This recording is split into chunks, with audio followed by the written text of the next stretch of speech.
On the WWE side, however, they are also cutting some talent.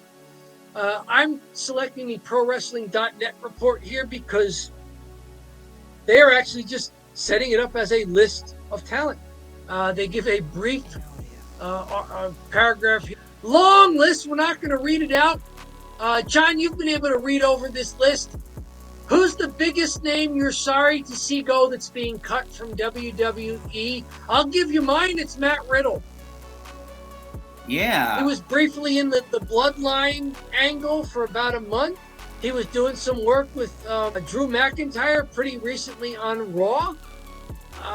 He had some out-of-ring, off-camera difficulties with travel recently where he may have been either the perpetrator or the victim of some travel aggression against him, perhaps. I'm surprised. I thought Matt Riddle was a decent worker, and they looked like they had something for him to do. Who from this list stands out to you? Matt Riddle's surprising because Matt Riddle is really good. There are some other people that stick out. Top Dollar, one of my favorites. That's no surprise. Dolph Ziggler, for sure, is the one that sticks out the most.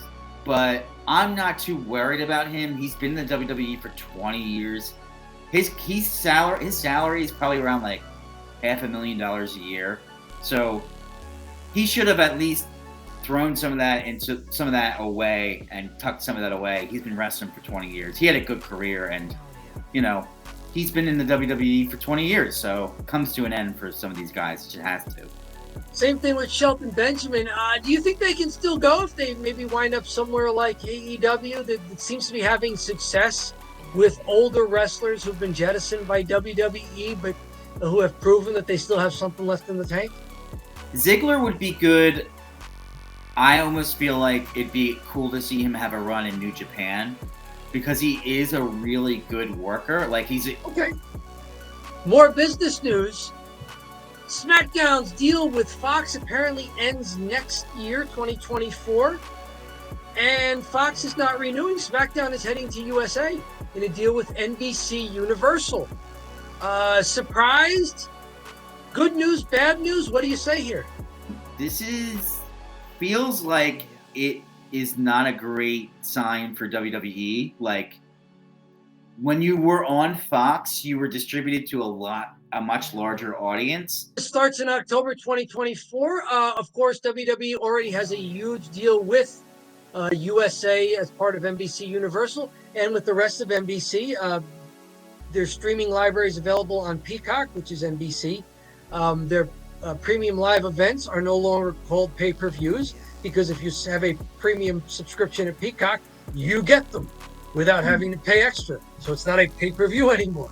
Right. It says here WWE will also produce 4 specials a year for NBC prime time, so perhaps not off of broadcast TV altogether. I heard and read some reports that Fox maybe, and you brought this up in your intro there, that perhaps Fox's goals and expectations were just out of whack with reality. I heard that Fox, when they signed this deal, were expecting this to bring in 5 million viewers on a Friday night. It has not come close to that. Even though it's usually number one in its time slot, it's doing about half that. So when is being number one still not good enough when the company that paid for that thought they were getting twice as much number one? Raw is apparently negotiated separately for TV rights. This does not directly affect Raw's status on USA nor NXT. Vince McMahon trying to rally the troops by giving them a reverse pep talk, saying that the WWE had stagnated during an employee-only meeting. And this comes to us from WrestleZone. Any opportunity we have to show a picture of Vince McMahon with a hairstyle and mustache looking like a comic book villain, I will take it. Yes. That is the cheap heat we're looking for. That's the cheap heat we're looking for.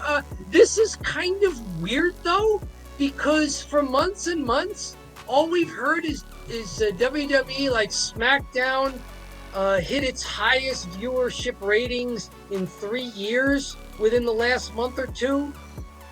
They keep setting record after record with pay-per-views and premium live events, as they're now called. Merchandise, sales for these fan experiences at these big events. It doesn't sound like the WWE is stagnating from a business standpoint. It doesn't sound like they're stagnating from a creative standpoint. And I'm going to give a shout out here to Colin Kessier. If I'm mispronouncing his name, I apologize. But at the end of this report, he says, contrary to McMahon's claim, WWE had publicly announced record-breaking success with many premium live events in the months ahead of the Endeavor deal becoming official. And so now I want to say, did this backfire with Vince saying this, that business has stagnated? Because as I look at the chart here for TKO, look at what happens on September 20th, going into September 21st. Wow. Hey, that's the loss of a lot of market cap there for the TKO ticker symbol. Yeah, I mean, that's it. I know it's a kind of deceiving viewpoint because it's right at the top of the chart there, but it is a significant drop. You go from like 110 to 83. So significantly down in the last couple weeks or last week or so. Down 20% in 2 days. 20. He tanked. Is he trying to buy it? What's he doing? Is he tanking it Is to he buy trying it? to sell the company again? Yeah, right. Is he trying to buy it for himself, like he's trying to buy Logan? But this was September 12th. The stock starts trading. Dips below 100, comes back up.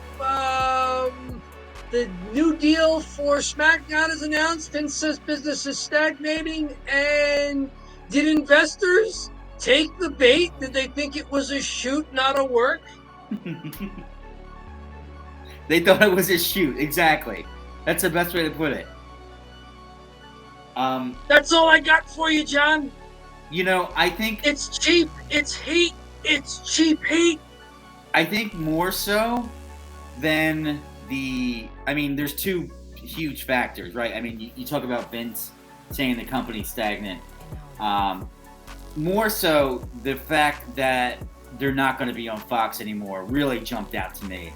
Just Fox is such a big player in it legitimized the WWE so much to be on Fox, to be on national TV. I know TV's kind of going away and everything's headed towards streaming, but still, Fox is a way bigger name than USA.